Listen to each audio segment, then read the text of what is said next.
Hello friends, स्वागत है आपका अपने यूट्यूब चैनल हैशटैग क्रिएटिव आरती पोरवाल में। दोस्तों, मैं हूं आरती और आज हम बात करेंगे एमसीसी की ऑफिशियल वेबसाइट पर एक अर्जेंट गाइडलाइंस आई है स्ट्रे वैकेंसी राउंड के लिए। तो उसके बारे में पूरी गाइडलाइंस आपको बताऊंगी कि जो स्ट्रे वैकेंसी राउंड के लिए शेड्यूल निकला है और जो वैकेंट सीट्स निकली हैं और किस एम्स जिपमर डीम्ड यूनिवर्सिटी में कितनी कितनी सीटें हैं, इसका वीडियो मैं पहले आपको प्रोवाइड करा चुकी हूँ। आप उसको चेक कर सकते हैं, देख सकते हैं। आज के वीडियो में बात करेंगे कि अभी-अभी एमसीसी ने जो अर्जेंट नोटिस निकाला है, इंस्ट्रक्शन कुछ निकाले हैं, वो आप देखिए मेरे स्क्रीन पर। लेकिन उसके पहले अभी तक अगर आपने मेरे चैनल को सब्सक्राइब नहीं किया है, तो सब्सक्राइब कर लीजिए और अगर उसके आगे बेल आइकन का बटन है उसे प्रेस कर दीजिए, तो सारी लेटेस्ट इन्फॉर्मेशन आपको मिलती रहेंगी। और अगर आपको ये वीडियो अच्छा लगे तो इसको लाइक और शेयर भी करिएगा। तो चलिए दोस्तों, सबसे पहले देखते हैं। देखिए, एमसीसी की ये ऑफिशियल वेबसाइट है। इस पे एमसीसी का लोगो बना हुआ है और इन्होंने इंट्रोडक्शन निकाला है। 5 पेज की ये नोटिस है। सेकंड पेज पे देखिए क्या लिखा है कि the MCC DGHS conducts counselling for 15% all India quota, 100% deemed university, central university, AMU, BHU including institutional domicile quota, 100% ESIC, AFMC, IP university and ESIC dental Delhi, AIQ 80%, 85% institutional quota, 100% AIIMS and 100% JIPMER. इसका मतलब है इन सब के लिए ये नोटिस है। जितने भी मैंने इंस्टीट्यूट के नाम लिए हैं, जितने ही हमने एएमयू यूनिवर्सिटीज़ के नाम लिए हैं, तो इन सब के लिए इंट्रोडक्शन जो दिया हुआ है। The role of MCC of DGHS is limited to allotment of seats to the participating candidates as per their merit and choices, which starts only after receiving the list data information and successful candidates from national testing agency, that is a NEET examining conducting body। ठीक है, आपका जो registration होगा NTA के द्वारा NEET में, उसी के अलॉटमेंट, उसी से जो लिमिटेड सीट्स अलॉटमेंट होगा, वो जो पार्टिसिपेट करेंगे कैंडिडेट, उनकी मेरिट और जो चॉइस भरेंगे उसी के हिसाब से स्टार्ट हो जाएगा।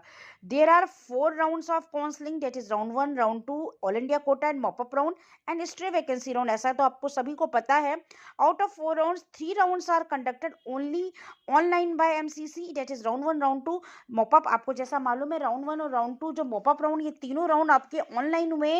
लेकिन जो स्ट्रे वैकेंसी राउंड है, ये कंडक्ट कराया जा रहा है डीम्ड और सेंट्रल यूनिवर्सिटीज के लिए, एम्स के लिए, जिपमर के लिए, ये ऑफलाइन मोड में होगा। तो दोस्तों, the allotment shall only be in terms of merit. The MCC takes no responsibility of any allotment made in the stray vacancy round and shall not be held responsible for any wrong or incorrect allotment। अगर आपने कुछ भी incorrect information भरी तो इसके लिए stray vacancy जिम्मेदार नहीं होगा। एमसीसी इसकी रिस्पॉन्सिबिलिटी नहीं लेती है। The candidates are advised to check their eligibility from the college website before participating in the stray vacancy round। अब जिस कॉलेज में स्ट्रे वैकेंसी राउंड के लिए रजिस्ट्रेशन करा रहे हैं, वहां पर आप अपनी एलिजिबिलिटी चेक कर लीजिए। अगर आप गलत एलिजिबिलिटी नहीं है, अगर आप एलिजिबल नहीं है, तब भी आप पार्टिसिपेट करते हैं, तो आपके लिए गलत हो सकता है। एमसीसी इसके लिए जिम्मेदार नहीं होगी। इसके बाद देखिए, थर्ड पेज पे इन्होंने क्या निकाला है। इन्होंने जनरल गाइडलाइंस निकाली है। MCC of DGHS MOHFW will forward the list of candidates equaling to 10 times the number of vacant seats to the medical college in compliance of the direction of the Honorable Supreme Court in right petition। तो दोस्तों, ये सभी को मालूम है कि जो stray vacancy round होता है, उसमें एक सीट के लिए 10 कैंडिडेट्स को बुलाया जाता है और जो कैंडिडेट अपना नाम जो मेरिट लिस्ट में देख के, candidate provided by MCC shall be eligible for the stray vacancy round. जिनका कैंडिडेट लिस्ट में नाम होगा वो उसके लिए एलिजिबल होंगे। The candidates must be given adequate time before the stray vacancy round in order to make the candidates aware regarding rules, regulations, etc. of the stray vacancy round before participating in the said round, that is the seats re-vacant round। ठीक है, आप देख सकते हैं कि अगर इसके बाद भी जो सीट्स खाली रह जाती हैं, तो उसमें इसको सीट्स वैकेंट या स्ट्रे वैकेंसी राउंड का नाम दिया गया है। उसमें फी स्ट्रक्चर और जो उसका advertised will be in advance on website, website पर आपको पहले से दे दिया जाएगा। The same should be widely published by the college, और हर कॉलेज अपनी अपनी वेबसाइट पर अलग से इसकी नोटिफिकेशन निकालेगा। जैसा कि आपको मालूम है, अभी एम्स और जिपमर ने अपनी स्ट्रे वैकेंसी राउंड का जो शेड्यूल था पोस्टपोन कर दिया था। तो जैसे ही अलग अलग कॉलेजेस अपनी वेबसाइट पर कोई भी ऑफिशियल नोटिस डालेंगे, मैं आपको सबसे पहले दे दूंगी। Colleges must display the eligibility condition on their website well before commences of the stray vacancy round. दोस्तों हर कॉलेज अलग अलग अपना कैंडिडेट लिस्ट निकालेगा, अपनी अपनी वैकेंसी निकालेगा, एलिजिबिलिटी निकालेगा. There will be no fresh registration for stray vacancy round. दोस्तों सबसे बड़ी बात है, इसके लिए कोई फ्रेश रजिस्ट्रेशन नहीं होंगे. जो ये एमसीसी कराता है स्ट्रे वैकेंसी राउंड, इसमें जो आपने फर्स्ट सेकेंड और थर्ड राउंड यानी मॉपअप राउंड में आपने जो रजिस्ट्रेशन कर रखे हैं, उन्हीं के मुताबिक कैंडिडेट लिस्ट जारी कर दी जाएगी. The candidate must be allowed to register online and no extra registration fee etcetera must be demanded from the candidates. आपके लिए अलग से कोई एक्स्ट्रा फीस नहीं होगी. अगर आपने 3 राउंडों में रजिस्ट्रेशन पहले से करा रखा है, तो जो आपने रजिस्ट्रेशन फी पहले दी होगी उसी के अकॉर्डिंग स्ट्रे वैकेंसी राउंड का भी रजिस्ट्रेशन माना जाएगा. However physical presence of candidate along with original documents is must the at the time of admission. लेकिन जब एडमिशन का टाइम होगा तो आपकी फिजिकल प्रेजेंस बहुत अनिवार्य है, और जो ओरिजिनल डॉक्यूमेंट्स चाहिए वो भी आपको ले जाने पड़ेंगे. all the documents of the candidates must be physically verified by the college authority. ऐसा नहीं है आप किसी और के द्वारा भेज देंगे, आपको खुद जाकर उनको वेरीफाई कराना पड़ेगा. The names details of the admitted candidates must be entered on the intra MCC portal by the college's authorities. The said names must be entered only after the college authorities have correctly verified all the documents, details, etc. of the candidates and the fee has been remitted by the candidate. ठीक है. once error, no name can either be taken out or no alteration changes can be made in the data entered in the intra MCC portal. अगर आपने गलत कुछ भर दिया है तो इसमें करेक्ट करने का कोई ऑप्शन नहीं है एमसीसी पोर्टल में, इंट्रा एमसीसी पोर्टल में. तो नेम डिटेल जो भी कैंडिडेट का है, बिल्कुल आप देख के सोच समझ के सही से भरिएगा, नहीं तो आपको दिक्कत हो सकती है. ठीक है. इसके बाद देख लीजिए इन्होंने चौथे पेज पे क्या निकाला है. Candidate must be physically present during the time of admission. ये तो मैंने आपको बता दिया है. College must make the whole allotment process transparently by recording the same and maintaining the CCTV footage of the whole allotment process. इसमें कोई भी गलत काम नहीं होगा, सब कुछ ट्रांसपेरेंट होगा, सीसीटीवी फुटेज होगी कि कोई भी कैंडिडेट गलत तरीके से सिलेक्ट नहीं हो सकता है. ठीक है. Authority to verify the details and when needed. NRI seats must only be allotted to those candidates whose name is mentioned in the eligible list of NRI candidates uploaded by MCC on the MCC website.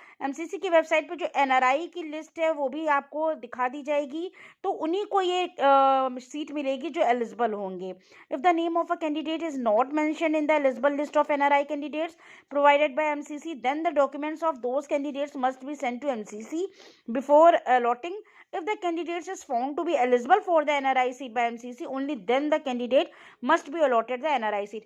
NRI seat NRI candidates को ही मिलेगी, लेकिन जो eligible होंगे, जिनका candidate list में नाम होगा, otherwise ये सीट नहीं मिलेगी.